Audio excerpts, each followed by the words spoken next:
ఈరోజు రెండు మంచి భోజరాజు కథలను చెప్పుకుందాం.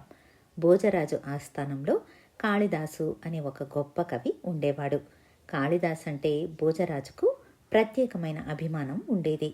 అలాగే అతడికి ఆస్థానంలో ప్రత్యేక స్థానం కూడా ఉండేది.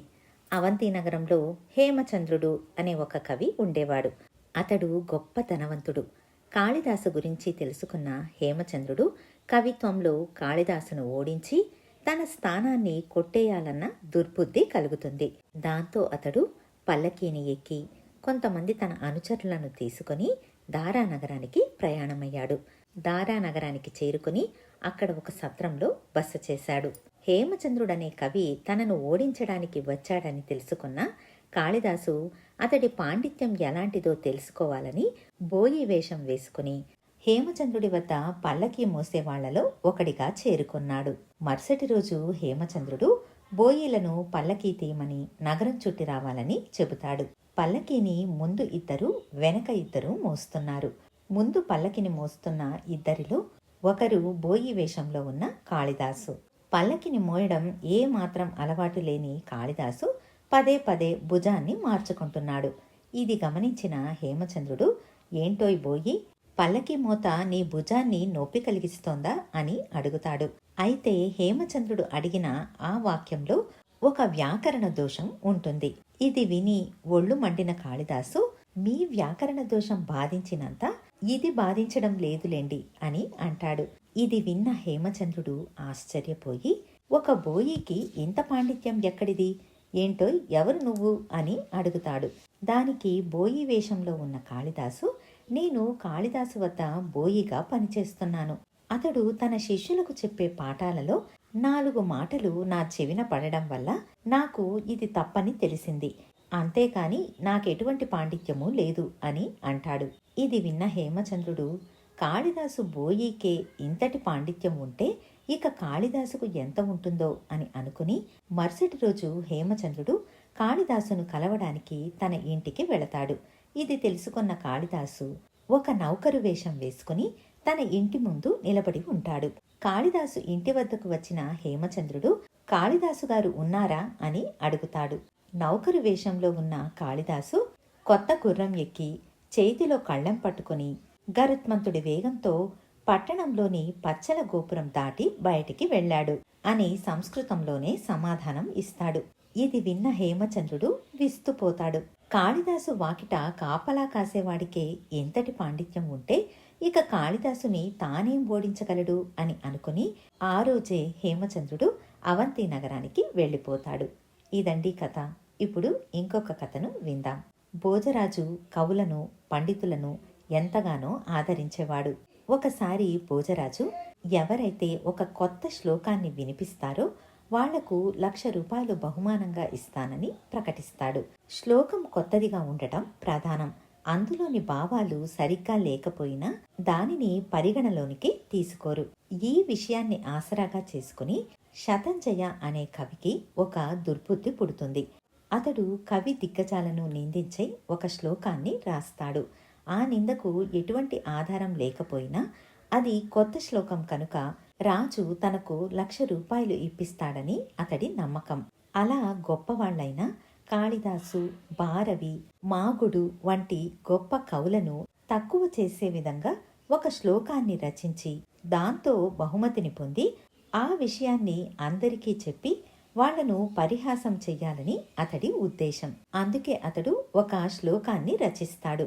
ఆ శ్లోకం అర్థం, మాగుడి రచనలో 100 అపశబ్దాలు ఉన్నాయి, భారవి రచనల్లో 300 అపశబ్దాలు ఉన్నాయి. ఇక కాళిదాసు రచనల్లో గల అపశబ్దాలకు అంతే లేదు. శతంజయుడు ఒక్కడే కవి అని రాసుకున్నాడు. అయితే ఈ శ్లోకాన్ని తానే నేరుగా భోజరాజు వద్దకు వెళ్ళి వినిపించడానికి అతడికి ధైర్యం చాలలేదు. తన శిష్యుల్లో ఒకణ్ణి పిలిచి, ఒరే, ఈ శ్లోకాన్ని తీసుకెళ్లి భోజరాజు ఆస్థానంలో వినిపించు, రాజు నీకు 1,00,000 రూపాయలు ఇస్తాడు, దానిని పట్టుకునిరా అని చెబుతాడు. శతంజయుడు ఇచ్చిన శ్లోకాన్ని పట్టుకుని అతడి శిష్యుడు ఆస్థానం వైపుకు బయలుదేరాడు. దారిలో అతడికి కాళిదాసు కనిపించాడు. ఆయన కాళిదాసు అన్న విషయం అతడికి తెలియదు కానీ పండితుడని తాను ఆస్థానం వైపుకు వెళుతున్నాడని గ్రహించాడు. అతడు వెంటనే కాళిదాసుడితో, బాబూ, మీరు ఆస్థానానికి వెళుతున్నారా అని అడుగుతాడు. అవును, ఎందుకలా అడిగావు అని అడుగుతాడు కాళిదాసు. దయచేసి నన్ను కూడా మీ వెంట తీసుకుని వెళతారా? నాకు దారి తెలియదు అన్నాడు ఆ శిష్యుడు. నీకు ఆస్థానంలో ఏం పని అని అడుగుతాడు కాళిదాసు. మా గురువు ఒక శ్లోకం రాసి ఇచ్చారు. దాన్ని రాజు వద్ద చదివి బహుమానాన్ని పట్టుకురమ్మన్నారు. అందుకని నేను ఆస్థానానికి వెళ్ళాలి. నేను కొత్తవాణ్ణి కాబట్టి భటులు నన్ను ఆపవచ్చు. కాబట్టి దయచేసి మీరు నన్ను మీతో పాటు ఆస్థానానికి తీసుకుని వెళతారా అని అడుగుతాడు. కవి స్వయంగా రాకుండా తన శిష్యుణ్ణి ఎందుకు పంపించాడు అన్న సందేహం కలుగుతుంది కాళిదాసుకు. అతడు వెంటనే ఏది శ్లోకం చూపించు అని అడుగుతాడు. శిష్యుడు కాళిదాసుకు శతంజయ కవి రచించిన శ్లోకాన్ని ఇస్తాడు. దాన్ని చదవగానే కాళిదాసుకు కవి దుర్బుద్ధి అర్థమవుతుంది. అతడు కాసేపు మౌనంగా ఉండి తల ఆడించి, ఈ శ్లోకంలో 2 చోట్ల చిన్న తప్పు దొర్లింది.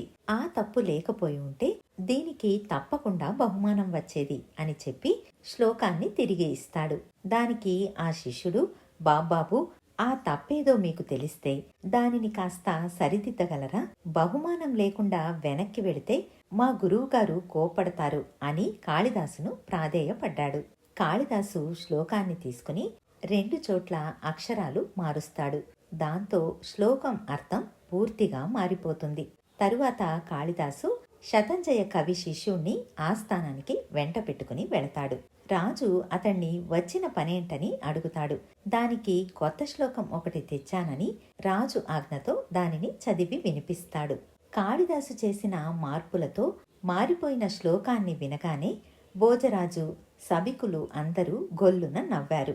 ఇప్పుడు ఆ శ్లోకం అర్థం ఇలా మారిపోయింది. శతంజయుడనే ఒక కవి మాకుడి నుంచి 100 మాటలు, భారవి నుంచి 300 మాటలు, కాళిదాసు నుంచి లెక్కలేనన్ని మాటలు తీసుకున్నాడు అని అర్థం వచ్చింది. ఇది విని అందరూ గొల్లున నవ్వారు. శ్లోకానికి బహుమానం రాలేదు. శతంజయ కవి శిష్యుడు సిగ్గుపడి తల వంచుకుని వెళ్ళిపోయాడు. అతడు జరిగిందంతా తన గురువుకు చెప్పాడు. తన పేరు నవ్వుల పాలైందని గ్రహించి శతంజయుడు దారానగరం ఛాయలకు కూడా వెళ్ళలేదు.